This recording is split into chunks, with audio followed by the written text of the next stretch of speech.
Hola, soy Apocalipsis 21, les traigo la verdadera historia del El Chavo del Ocho. El Chavo del Ocho sin duda es una de las series más populares de América Latina.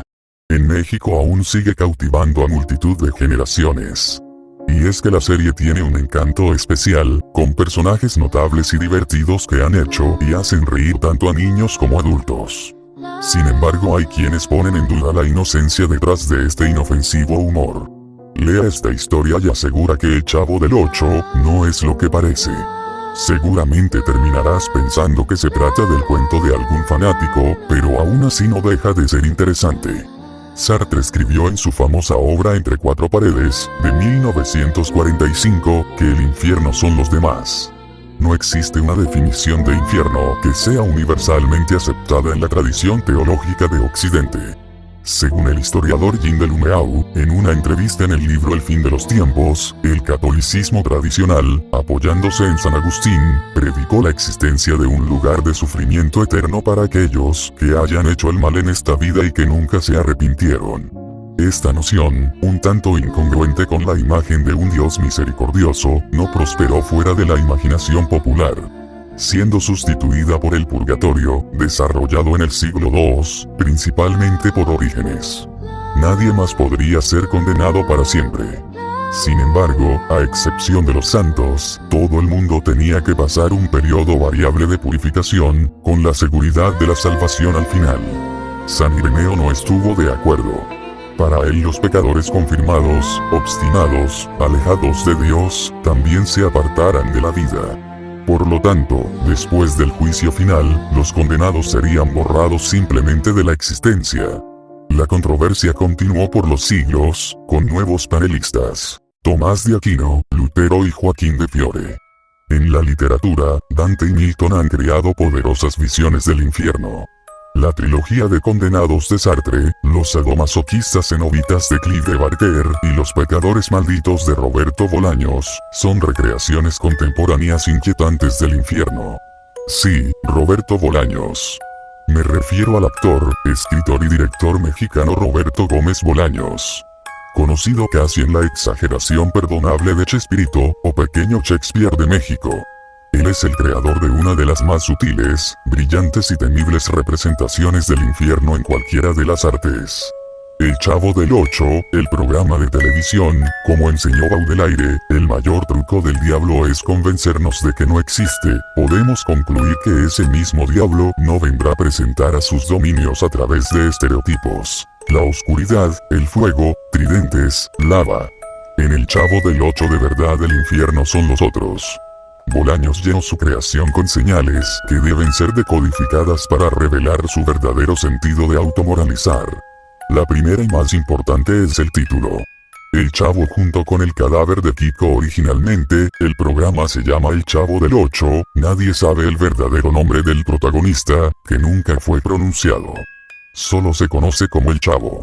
El nombre en sí es una adaptación brasileña de la palabra Chaves, una palabra corrompida de chavo, que significa maldita. Es cierto que un niño, o chavo, es aquel que hace maldades. Le trastoca el orden de lo que es moral y socialmente aceptado como correcto. En la interpretación libre, el chavo es un pecador.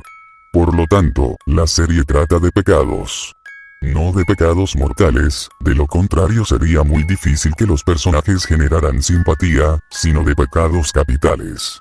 Contrariamente a lo que muchos creen, el protagonista no vive en un barril, sino en la casa con el número 8. Estando huérfano y sin hogar, fue recogido por una mujer mayor, que nunca fue mostrada, y que tal vez no exista. Si la muerte existiera de forma material, el número 8 estaría sutilmente asociada a ella. Solo se tiene que voltear el número 8 y se obtiene el símbolo de infinito. La muerte es infinita, porque no hay vida antes de la vida y después de la vida se pasa de nuevo a su estado anterior.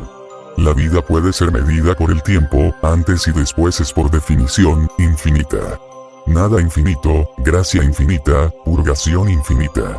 Esta vecindad del Chavo no es más que un pedazo de infierno, especialmente preparado para recibir a sus invitados, muertos y condenados en el juicio final.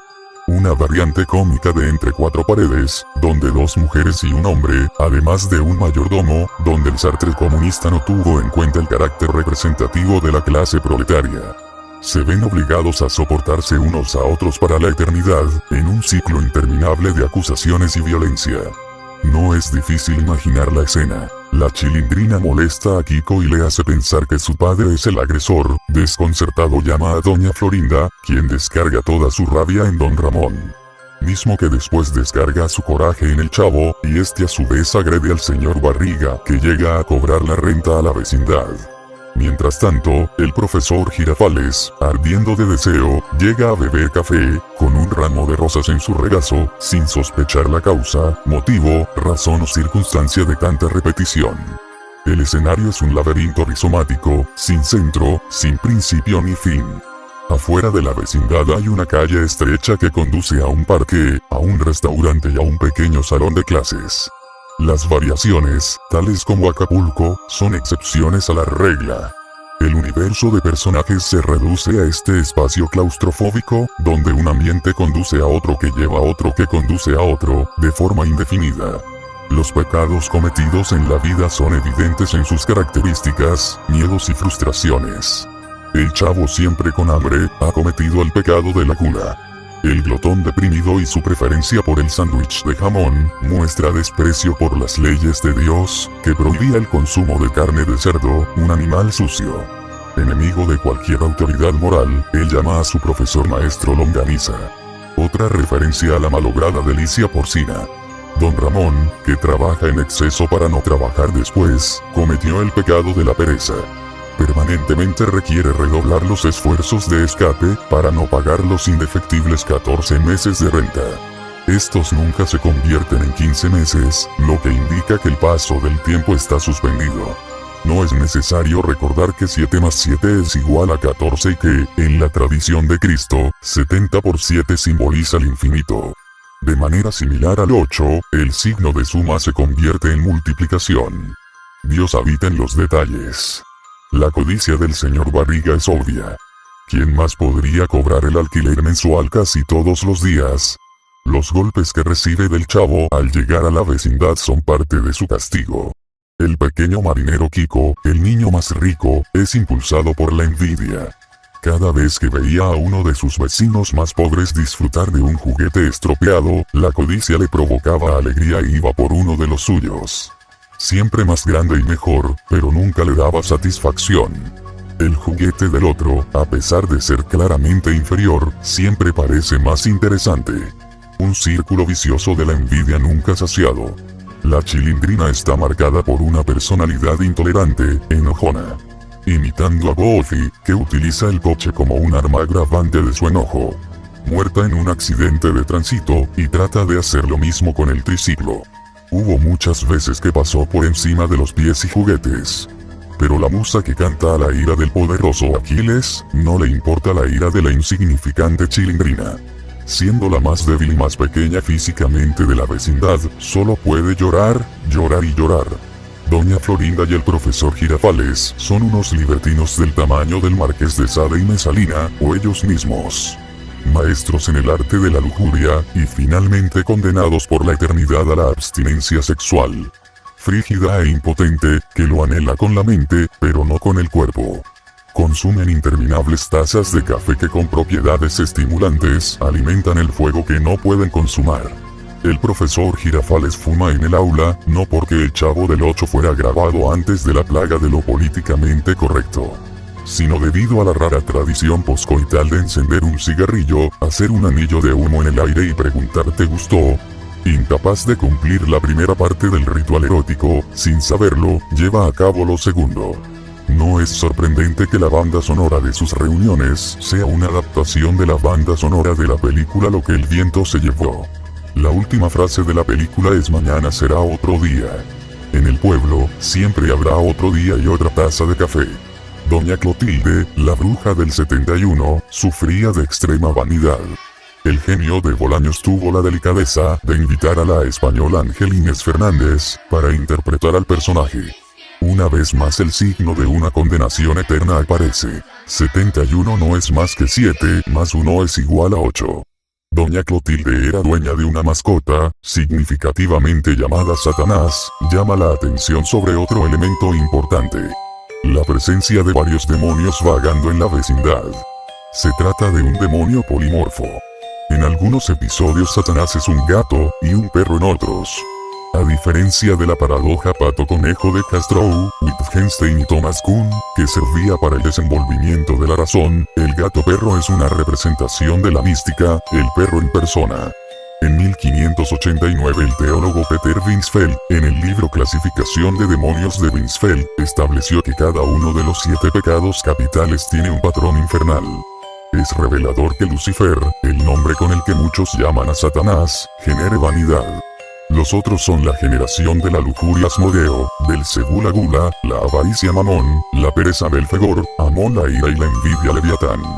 No nos engañemos, ellos rodean la vecindad constantemente para promover el desorden, el dolor y la tentación. Si el gato perro Lucifer o Satanás, ayuda a difundir el rumor de que la señora Clotilde es una bruja. Parece obvio que la bella muchacha Patty y su tía Gloria, son Belzebú y Belfegor, transformados en súcubos. Demonios de sexo femenino, preparados para atizar el apetito del chavo, y despertar a don Ramón de su sillón. A su vez, el galán de las novelas Héctor Bonilla, quien visitó la vecindad, es nada más que Asmodeo en forma de incubo. Demonio de sexo masculino, con la misión de romper la relación de la pareja de libertinos castrados. Ñoño es Mamón, instigando a su avaro padre a gastar en exceso. Popis es Amón, incrementando la ira desconcertante de la chilindrina con su inutilidad. Godínez es Leviatán, avivando la envidia de Kiko, con sus respuestas certeras e involuntarias al maestro Longaniza. Los personajes de poca relevancia, como Doña Nieves, Señor Hurtado, los jugadores de yo-yo, los estudiantes anónimos de la escuela, los clientes del restaurante, el personal del parque, la fiesta de la buena vecindad y otros complementos, son entidades demoníacas más pequeñas, que funcionan para crear la ilusión de normalidad. De hecho, los que frecuentaban la vecindad parecen atrapados de su condición. Los adultos por ser altamente centrados, y los niños sufriendo una doble maldición, la condición de una regresión infantil, tal vez como un reflejo de la inmadurez emocional que los llevó a una conducta pecaminosa. Mientras que muchas personas sueñan con tener la experiencia de la madurez en un cuerpo joven, ellos se quedaron con el cuerpo que poseían a la hora de la muerte, pero no con su experiencia. Estas son las sutilezas de la burocracia infernal. Jaimito el cartero, en su papel como portador de mensajes, es el único representante de este lado. Un psíquico que trata de hacer contacto con otra dimensión. Su constante estado de fatiga es el resultado de un esfuerzo sobrehumano necesario para cruzar dimensiones. Prueba de ello es la descripción que da Jaimito de su tierra natal, Tangamandapio. El pueblo que existe en realidad, se encuentra al noroeste del estado mexicano de Michoacán, es una alegoría. Según el cartero, todo en Tangamandapio es colosal. Sería más grande que Nueva York y tenía una población de muchos millones de habitantes. ¿Qué podría ser tan grande? Obviamente, no se refiere a un solo lugar aislado, sino a todo el planeta, la tierra de los vivos. Las cartas que está llevando son psicográficas, y la bicicleta que nunca deja es más un amuleto, al estilo de El Origen. Necesario para volver a la realidad. En El Chavo del Ocho, Bolaños, o el Camus Azteca, creó su propia versión del mito de Sísifo. El Chavo y compañía están condenados a empujar por una empinada colina todos los días esta piedra enorme que siempre regresa, obligándolos al tormento del eterno retorno. La piedra de Kiko es cuadrada, no rueda, se desliza. Es cómico a pesar de trágico. Bueno, eso fue todo, soy Apocalipsis 21, espero que les guste el video, no olviden darle like al video, suscribirse al canal, eso fue todo, copyright Music 2024, marca registrada, estudios, todos los derechos.